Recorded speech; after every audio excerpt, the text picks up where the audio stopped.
চাঁপাইনবাবগঞ্জের শিবগঞ্জে অর্ধগলিত নারীর মরদেহ উদ্ধার করেছে শিবগঞ্জ থানা পুলিশ।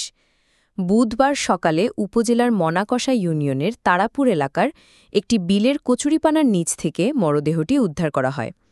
মৃত নারী ওই এলাকার সুমন আলীর স্ত্রী কিয়া বেগম, ২২।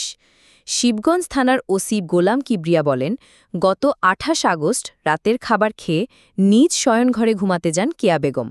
পরদিন সকালে তাকে দেখতে না পেয়ে পরিবারের সদস্যরা বিভিন্ন জায়গায় খোঁজাখুঁজি করলেও সন্ধান না পাওয়ায় গত ২৯ আগস্ট শিবগঞ্জ থানায় একটি সাধারণ ডায়েরি করা হয়।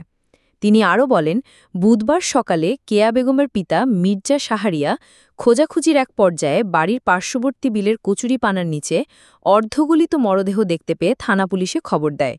পরে পুলিশ ঘটনাস্থল থেকে মরদেহ উদ্ধার করে ময়নাতদন্তের জন্য চাঁপাইনবাবগঞ্জ জেলা হাসপাতাল মর্গে পাঠানো হয়েছে। তার শরীরে কোনো আঘাতের চিহ্ন পাওয়া যায়নি। পরিবারের বরাত দিয়ে ওসি বলেন, প্রায় ১০ মাস ধরে মানসিকভাবে ভারসাম্যহীন অবস্থায় চলাফেরা করত কেয়া বেগম।